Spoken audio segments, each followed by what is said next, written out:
Hi kids, Pastor Josh here again with another Bible story for you. Now if you remember where we left off last time, Paul just left the city of Corinth, and he would go to a city called Ephesus. Now things went pretty well there. As a matter of fact, the people in Ephesus came to Paul and begged him to stay for a while. Now Paul felt that he couldn't stick around any longer, that God was calling him elsewhere, but he did tell them, if it's God's will, I'll be back someday. So then, Paul would leave Ephesus, go on to a few other cities, and eventually make his way home to Israel. Now, a couple of years later, Paul decided it was time to make another missionary journey. This would be his third and final missionary trip. And the first place he went to? Ephesus. Now, he took a bit of a roundabout way to get there, going overland to get to it. But when he got there, things went swimmingly. Things were just plain going great. In fact, Paul had such a reputation that people would come up to him and touch him with aprons and handkerchiefs, and go to family and friends that were in need of healing and touch them with those, and these people would be healed, not by any power of Paul's, but through the faith that Paul had in Jesus. Now, things were going so well that Paul would stay in Ephesus for somewhere around 3 years, we think.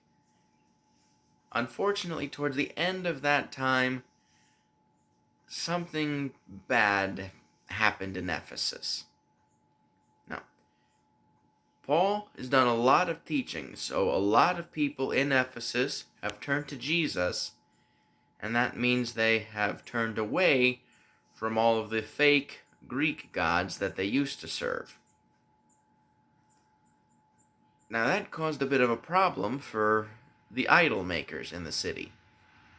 In case you kids don't remember, an idol is a statue or fake image of a fake god. Now those images don't just pop up out of nowhere. Someone in the city has to make these statues. That's where the idol makers come in. They'll make statues or little figurines or little statuettes out of wood, stone, metal. Basically, if you can make something out of it, there's a good chance there was someone in the city who made an idol out of it. Now, business was usually pretty good in Ephesus. It was home to a temple of a fake goddess named Artemis. So the idol makers would usually be able to make a pretty good business making idols of her and a few other fake gods. But as long as Paul was in the city, more and more people were turning away from the fake gods, and that was seriously starting to cut into their business. So, one idol maker named Demetrius gathered together all the idol makers in the city and basically said to them, "Look, we got to do something about this Paul guy. He is cutting into our business like crazy. If this keeps up, there's not going to be anyone left in the city who'd buy our idols. And then we'll all be out of a job." And he probably said a few other things, but what ended up happening is he just kind of whipped up all of the idol makers into a frenzy. They were steamed.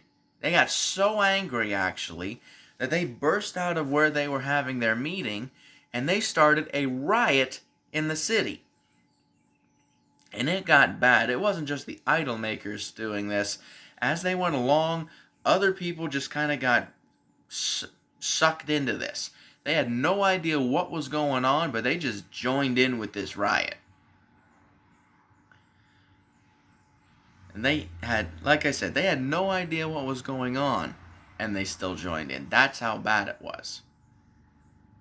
Now, during all of this chaos, 2 friends of Paul that he'd brought with him from Macedonia got grabbed by the mob.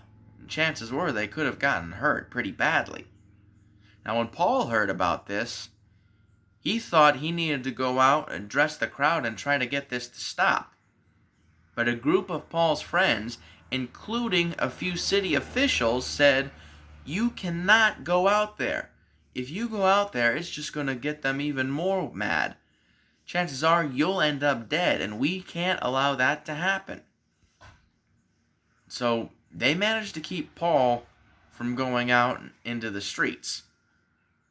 And eventually, a city clerk managed to get up in front of everybody and catch their attention. Now, in case you're wondering what a clerk is, think of him as a guy who kept records for the city. Now, when the clerk finally managed to get everyone's attention, he said, "We gotta stop this now. This is not good. If Demetrius and the idol makers have an issue with this Paul fellow, they can take their complaint to the courts. But this rioting has to stop. If we keep this up, we're just going to bring the Roman army down on us. And we're not going to be able to explain what's going on. And you all know what happens if the Roman army gets involved."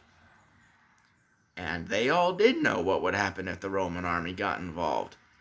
Chances were pretty good Ephesus would be wiped off the map if the Roman army got called in. Nobody wanted that.